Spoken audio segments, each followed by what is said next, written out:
Can you clarify something for me? Sure. When you say CISA, you're talking about Trump created it? Cybersecurity Infrastructure Security Agency was signed into law by Donald J. Trump, which is in 2018. 28. Okay, no, because I was just looking back at Section 230 has been around since 1996. That's different.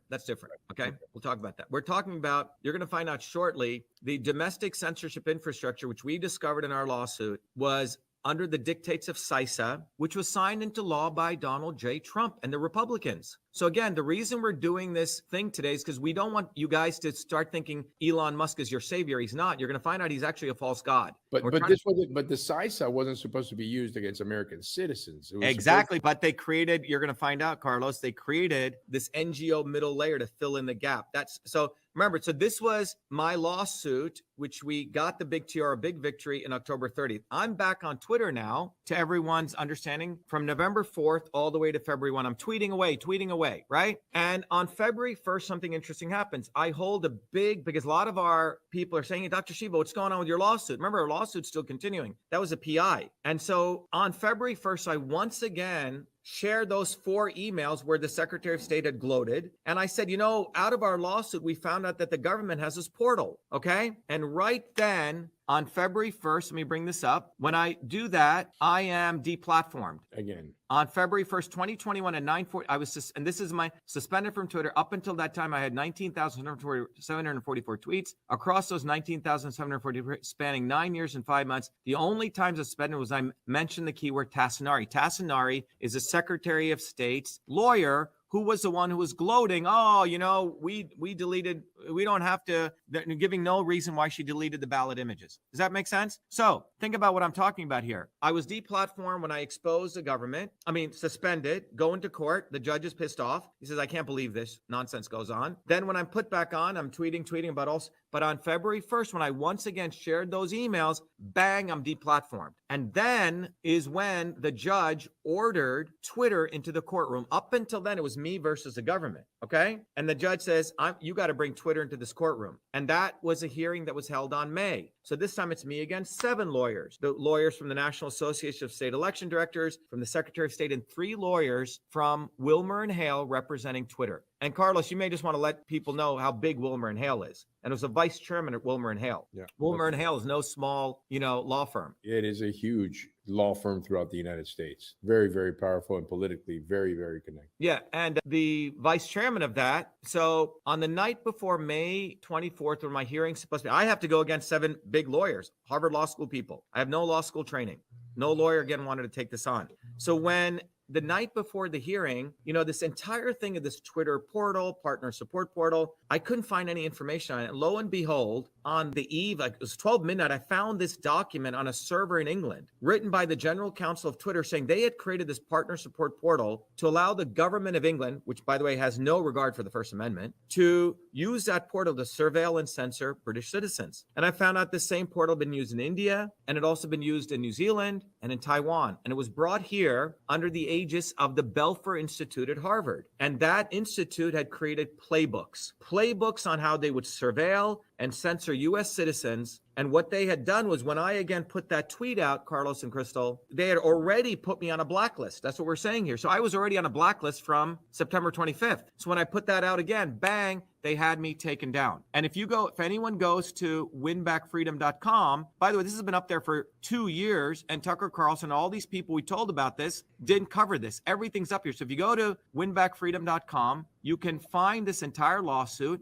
And we had discovered all these playbooks, government influence operator playbooks. They are intelligence agency playbooks that give step-by-step how they will identify someone who exposes government officials and how they will deplatform them step by step. And you should go read these step-by-step manual. And then in June came out another document detailing the Atlantic Council, Stanford, Microsoft, all involved in this. So what we uncovered, the portal was only the tip of the iceberg. What we uncovered was that the government had actually created an entire censorship infrastructure that looks like this. And this is what we discovered, which, by the way, we published for everyone to see. And it was submitted into the court. We discovered that here was the Secretary of State of Massachusetts, and all these people here, CISA, which Trump created. Republicans, listen up. Got it, Republicans? Trump, your Republicans created CISA. And Michelle Tassinari, the same woman that I had exposed, Carlos and Crystal, was on the general counsel, on the coordinating executive committee here. All of these people here at this level, Republican and Democrat, had enlisted all of these people at Harvard, at Stanford, at the Robbie Mook, Clinton's advisor, Republican committee people, to write these architectural documents. Why? Because it's back to what you were saying, Carlos, because the bottom line is, according to the Constitution, the government of the United States cannot surveil and censor U.S. citizens domestically. We can do it to foreign adversaries. So in these documents, they lay it out. They said, in order to fill in the gap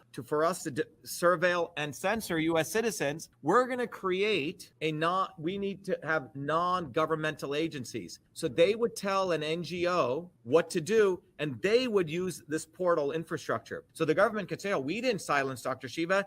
They did it. It's laundering censorship. So when you look at this diagram, what gets revealed is, so here is the government here, particularly state local officials. They sent their stuff through this portal, and the portal had me deplatformed. So the government could say, oh, it's laundering censorship. Well, this portal infrastructure had to be agreed to by Twitter, had to be agreed to by Facebook and Google. And we expose all this. Well, who funded this? Well, many people funded it. The Murdochs, the Zuckerbergs supported different parts of this infrastructure. Well, one of the key people is this guy, Pierre Omidyar, who is the guy who started The Intercept. He's the guy who started eBay. Let's go back. He's a billionaire who funded eBay. He's also the billionaire who bought PayPal from Elon Musk. And it is Pierre Omidyar who funded the Center for Internet Security, which houses this back-end portal to launder the censorship. Let me repeat again. Pierre Omidyar, who runs a democracy fund, the owner of eBay, who bought PayPal, made Elon Musk millions, is the one who funded this infrastructure. But not only that, Pierre Omidyar is the owner of The Intercept. The Intercept claims to be they're an investigative journalist firm. Let me repeat that again. The same scumbag here, which is a technical term, who funded the Center for Internet Security, which is a clearinghouse for laundering censorship, is the same guy who owns The Intercept. Now, why is this important? Because remember, we were fighting tooth and nail. Tucker, please cover this. Glenn Greenwald covered this. ACLU, cover our lawsuit. Zip. Silence for 2 years. Now, on October 28th is when Elon Musk was buying Twitter. I put up a post on Facebook, which went viral. I said, Elon, call me. You need to understand this government censorship infrastructure. On the 29th. On the 30th, The Intercept, two little millennial dweebs acting like they're investigative journalists said, oh my God, we have discovered this government censorship infrastructure, DHS leaks. Okay? And then Tucker Carlson covers them. Then Glenn Greenwald amplifies their message. But guess what? Those dweebs did not at all mention, first of all, they plagiarized our lawsuit, didn't give us credit, want to win the Pulitzer, but they did not mention that their founder of The Intercept is the one who is the same guy who funded right here. So once again, they concealed our findings, and that was the goal. The goal was to conceal our movement, all the hard work we did, and to confuse all of you to think, oh my God, the Democrats are bad, Republicans good. Wrong thinking, okay? It was our lawsuit which exposed this, and we have to take credit for it because credit should go to the people who did the work, not the scumbags who come after.